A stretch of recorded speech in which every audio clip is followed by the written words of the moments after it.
It was down in the lively village of Omozara, and young women moved gracefully through the dusty paths, balancing clay pots of water on their heads. Children's laughter echoed as they chased one another between mud huts, their feet stirring the red soil, and traders were haggling in the busy Omozara marketplace. Amid this daily bustle was Adora, a beautiful and industrious young woman who rose before dawn to help her mother tend to their farm and stayed up late to weave baskets by moonlight. But as beautiful and virtuous as she was, Adora remained single, a fact that puzzled many. Young men in the village admired her from afar. They watched as she carried heavy bundles of firewood with ease and led a group of women in singing traditional songs at the village square. Yet, none approached her with intentions of marriage. Their admiration stopped at the boundary of fear, the kind inspired by a woman who seemed too perfect, too extraordinary for an ordinary man. Adora is like the morning dew, one man whispered to his friends as they worked on a thatched roof. Beautiful to behold but untouchable, what would a woman like her see in men like us? The fear wasn't just of rejection, but of her strength. She was a woman who commanded respect with her actions, and many felt she deserved someone far greater than they could ever hope to be. As the years passed, Adora watched her peers live one by one.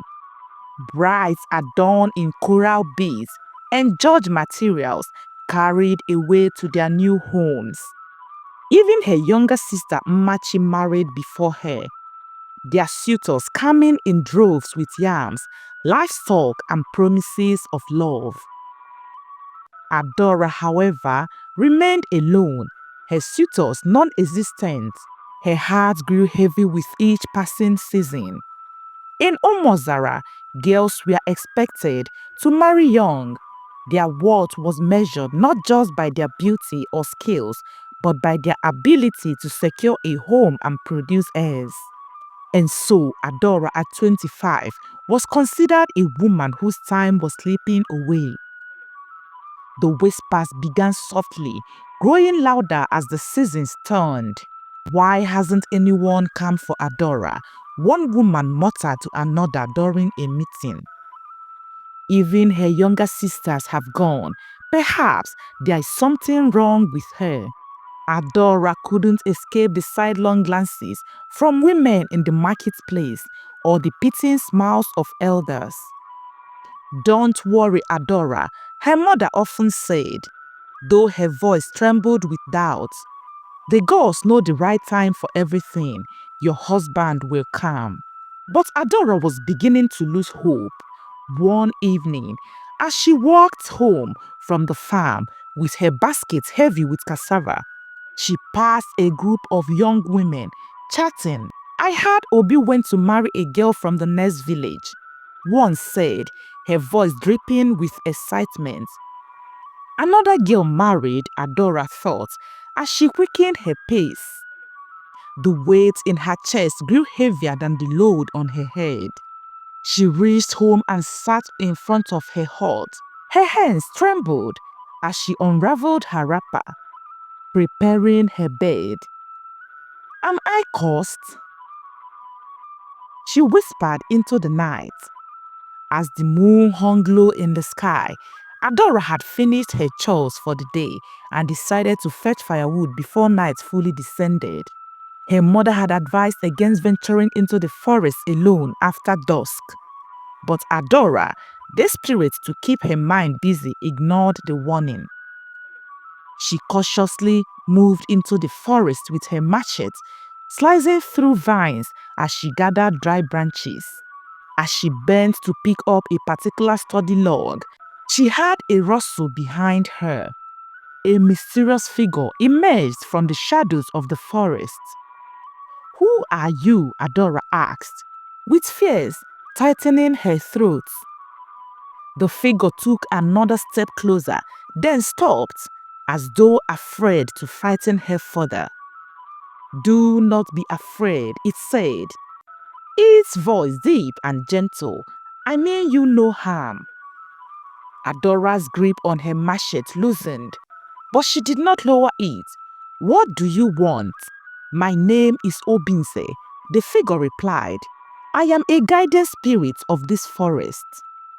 Adora frowned. She had heard stories of spirits and gods inhabiting the forest, but she had never believed them to be true. Yet, here stood a being that defied all explanation. "I have watched you, Adora," Obinze continued, his voice filled with sorrow. "Your kindness, your strength, they have touched me in ways I cannot describe." Adora's heart softened at his words, though her mind remained wary. "Why reveal yourself to me now?" she asked.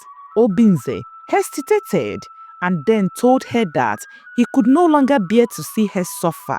"You deserve to be loved, Adora. Yet the world has failed to see your worth. I wish to offer you my friendship if you will accept it," he said. Adora stared at him, her thoughts swelling. She should have been afraid. Anyone else would have fled at the sight of such a creature. But as she looked into his eyes, she saw no malice, only a deep aching loneliness that mirrored her own. "Very well," she said finally, lowering her machete. "But if this is a trick, Obinze, I will not hesitate to defend myself." Obinze smiled, a fleeting but genuine expression that made his monstrous features seem almost human. "I would expect nothing less."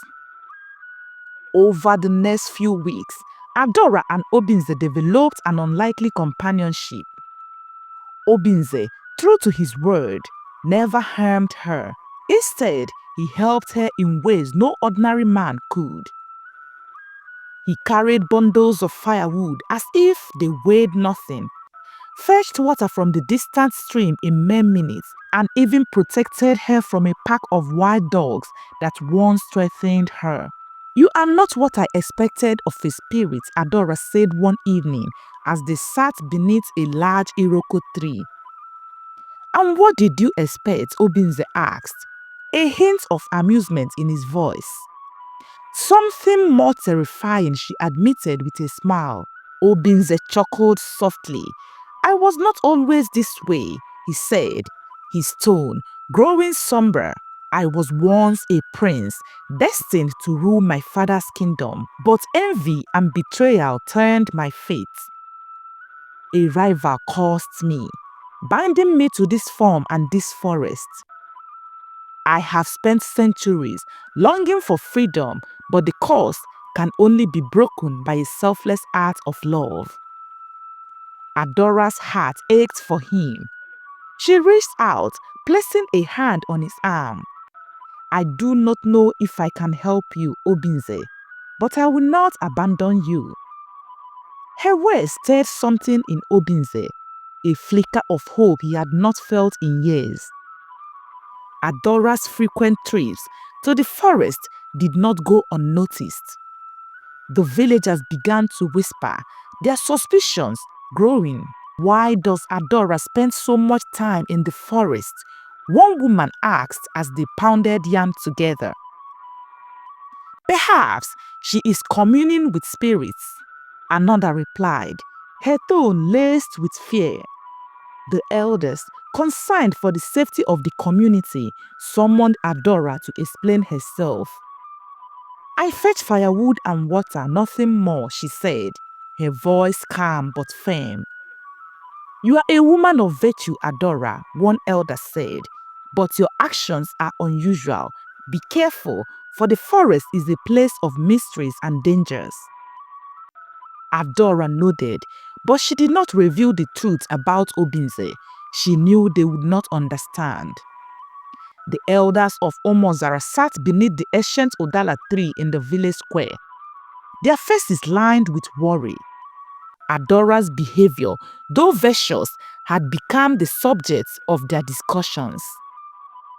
"We must act," Mazi Nwafo said with his firm voice. "Adora is a symbol of virtue in our community, yet her frequent trips to the forest are troubling. What if she is cursed?" Mazi Okeke, the oldest of the group, stroked his white beard thoughtfully. "We must approach this delicately. Accusing her without proof could harm her reputation. We cannot ignore the whispers," another elder added. "If she consults with a spirit, it could bring misfortune to the village." It was decided that a meeting would be held to question Adora openly. That evening, as Adora walked through the forest to meet Obinze, she felt the presence of the villagers around her. Obinze noticed her troubled expression the moment she arrived. "They are beginning to suspect," she admitted, sitting beside him under the Iroko tree. Obinze's glowing eyes dimmed with worry. "You must be careful, Adora. Humans fear what they do not understand. If they discover the truth, they may turn against you." "I will not abandon you," Adora said firmly. "You have done nothing wrong." Obinze sighed. "Your kindness is a gift, Adora, but it may also be your greatest burden." They turned into whis, and the bond between Adora and Obinze deepened. They spoke of their hopes and fears, their dreams and regrets. Adora found herself drawn to him in ways she could not explain. One evening, under the soft glow of the moon, Obinze took her hand. "Adora," he began, "I never thought I could feel this way again. You have given me hope where there was none. I love you." Adora's heart skipped a beat.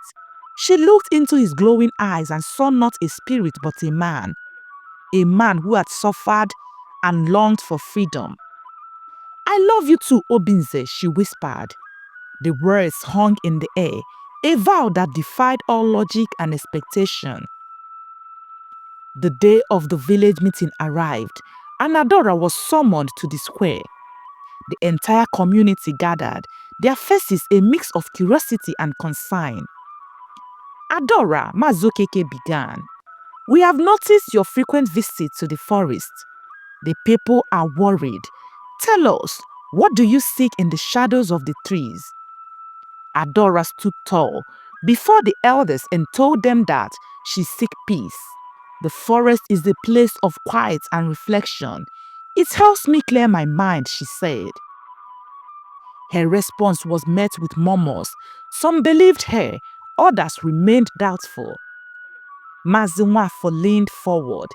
"If there is nothing to hide, why do you spend so much time alone? Are you communing with spirits?" "I commune with no one but myself," Adora replied, her gaze unwavering. "I ask you to trust me, as you always have." The meeting ended with no concrete decision, but the villagers' suspicions lingered. That night, Obinze gave Adora a small charm, a beaded wristband. "This will protect you," he said, placing it gently in her hand. Adora looked at him, her eyes filled with gratitude. "Thank you, Obinze, I will keep it close." As she walked home, the charm felt warm against her wrist, a reminder of his love and the challenges they were about to face. The village of Omozara was alive with tension, despite Adora's explanations during the elders' meeting. The whispers did not cease. Women gossiped at the stream, and the men at the palm wine joints exchanged tales of spirits and curses. "She's hiding something," said Ijoma, the wife of a hunter. "No woman goes into the forest so often without reason." "Maybe she's cursed," added Chike, a young farmer. "The forest spirits are known to lure unsuspecting souls. Perhaps that's why no man wants her as his wife." Mazi Okeke tried to calm the growing unrest, but the seeds of suspicion had already been sown. One evening, as Adora sat with Obinze under the Iroko tree, she asked him about his past. "You've told me of your course, but not of the life you've lived before. What was it like to be a prince?" Obinze's eyes softened as he began to speak. "I was the heir to a great kingdom, a land rich with resources and prosperity. My people loved me, and I was betrothed to a woman I thought I could trust. But my closest friend betrayed me. He conspired with my betrothed, and together they cursed me, binding me to this forest." Adora's heart ached for him. Why would they do such a thing? "Jealousy," Obinze said bitterly. "My friend envied my position, and my betrothed desired power more than love." "I am sorry," Adora said, placing a hand on him. "But you are not alone anymore. We will find a way to break this curse." Late one night, a hunter named Okike ventured deep into the forest, searching for animal. As he moved silently through the underbrush, he spotted a figure in the distance. Thinking it was a wild animal, he prepared his bow. But as he approached, he realized it was no beast. It was Obinze. The mysterious figure was a sight Okike would never forget. Panicked, he fled back to the village, shouting about the forest monster. His story spread like wildfire. The villagers, already suspicious of Adora, now had a reason to believe their fears were justified. The villagers stormed Adora's family compound the next morning, demanding answers. "We know you've been consulting with a spirit," one man shouted. "A hunter saw it last night," another added. "You are bringing danger to our village." Adora's father tried to defend her. "My daughter has done nothing wrong," he said firmly. "She is a vicious woman." But the crowd would not be silenced. Mazinwa foretold Adora that if she cared for their community, she would tell them the truth.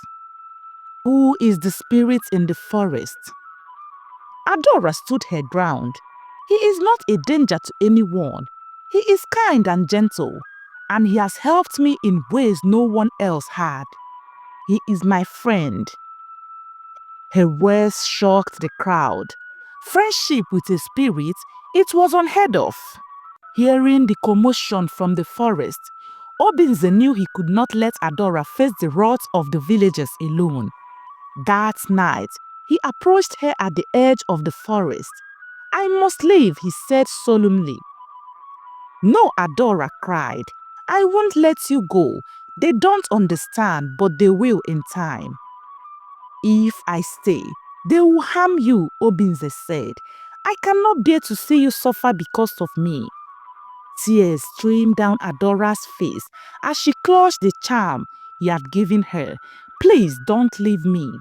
Obinze leaned close as he promised to always watch over her, no matter where he went. Desperate to save Obinze, Adora sought the wisdom of a reclusive forest priestess named Olako, who told her that only a selfless act of love can break Obinze's curse. "You must be willing to sacrifice something of great importance to you," the priestess said to her. Adora nodded. "I will do whatever it takes." Back in the village, the whispered had turned into outright hostility. Some villagers demanded that the elders banish Adora, claiming she was in league with dark forces. The king defended her and told the villagers that she has done nothing wrong, and until they have proof, they cannot act against her. But the pressure mounted, and even her family began to feel the strain. One evening, Adora's mother called her and told her that perhaps it was time she stopped going to the forest to let the villagers' fears settle. But Adora shook her head in disagreement and told her mother that she cannot abandon Obinze. "He has no one else," she said. The priestess instructed Adora to perform a ritual beneath the sacred Iroko tree, the same tree where she often met Obinze. "You must bring your most prized possession," Olaku said. "It will symbolize your willingness to give up everything for him." Adora knew immediately what she would bring: her mother's necklace, a family heirloom that had been passed down through generations. As she prepared for the ritual, she felt a mix of fear and determination.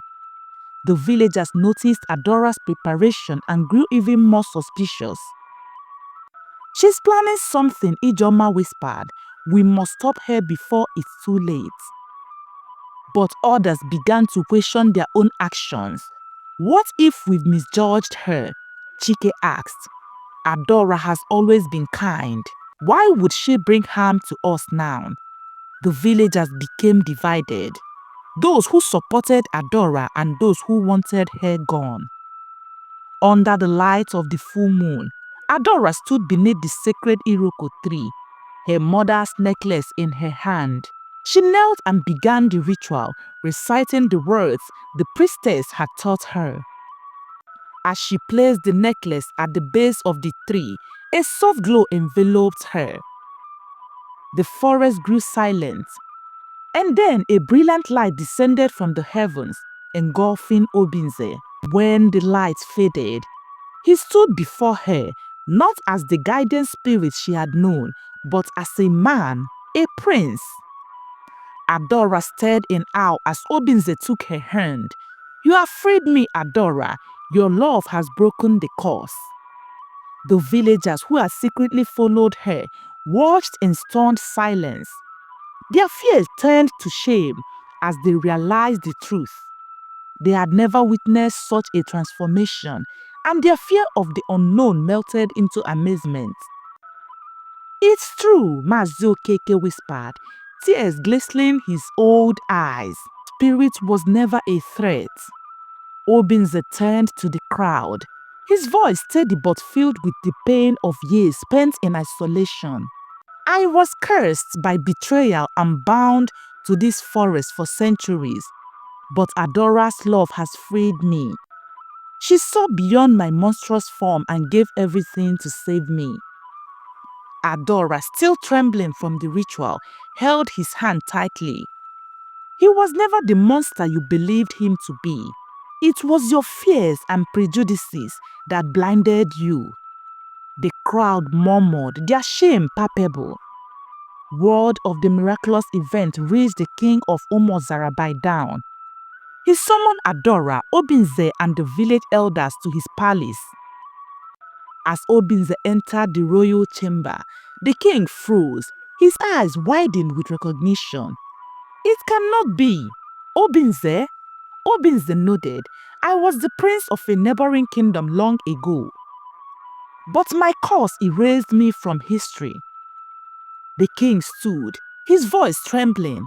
"I have always felt a connection to the forest spirits, as if a part of me was drawn to it. Now I understand why. My mother often spoke of a royal bloodline tied to the spirits of the land. You were not forgotten, Obinze, even in your absence." The king turned to the elders. "You have wronged Adora and this man. We must make amends." The villagers gathered in the square to hear the king's decree. "We have been blind," the king announced. "Adora's bravery and love have saved us all. She saw what we could not, a soul worthy of redemption. From this day forward, let no one speak ill of her or of the man she has chosen." The villagers bowed their heads in shame. Many stepped forward to apologize to Adora, including those who had led the accusations against her. "I was wrong," said Ijoma. "You are more courageous than any of us could ever hope to be." Adora accepted their apologies with grace. The king, eager to celebrate the union of Adora and Obinze, declared that their wedding would be a grand event, one that would unite the village and cleanse it of its past mistakes. Adora's family, overwhelmed with pride, embraced the preparations wholeheartedly. Her father, who had always defended her, was moved to tears as he watched his daughter being fitted for her wedding attire. "You have always been a blessing to this family," he told her. "Now the entire village sees what I've known all along." The day of the wedding arrived, and the village square was transformed into a scene of vibrant celebration. Adora walked into the square, dressed in an intricate coral beaded outfit, her beauty radiating like the morning sun. Beside her stood Obinze, now fully restored to his human form, wearing regal attire that spoke of his princely heritage. The king performed the ceremony himself, blessing their union with words that resonated deeply with all present. "This marriage is not just the union of two hearts," the king declared. "It is a lesson for us all, a reminder to see beyond appearances and to value love, courage, and humanity above all else." As Adora and Obinze exchanged vows and the celebration continued late into the night, with the villagers laughing, storytelling, and dancing around the fire. The days that followed, villagers arrived with gifts, yam tubers, clay pots, and handmade crafts. Obinze, now free from his curse, marveled at the world outside the forest. "I've seen this sunrise many times, but it always felt distant, as if I were watching from another realm. Today, it feels real." Adora smiled, resting her head on his shoulder. "It is real, and so are we. Together, we can build a future beyond the fears and doubts of the past." Days passed, and the king summoned Adora and Obinze to the palace and offered them a place of honor in the community. "Adora," the king said, "you are not just a wife or daughter of this village. You are a symbol of resilience and compassion. I want you to oversee community projects, farming, education, and welfare. Let your kindness guide our people." Though honored, Adora told the king that she had no experience in leadership. The king smiled. "Leadership is not about titles or experience. It's about heart. You have proven you have more than enough of that," the king assured her. With Obinze by her side, Adora accepted the role, determined to uplift her people. As Obinze began to adjust to the village life, he realized the need to reconnect with his own past. "I must visit my former kingdom," he told Adora one evening. "There may still be people there who remember me, who need closure." Though hesitant, Adora agreed. Together, they journeyed to the neighboring kingdom of Umuduru, where Obinze once ruled. When they arrived, the people were astonished to see him.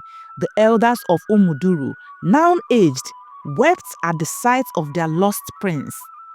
"We thought you were gone forever," one elder said, bowing before him.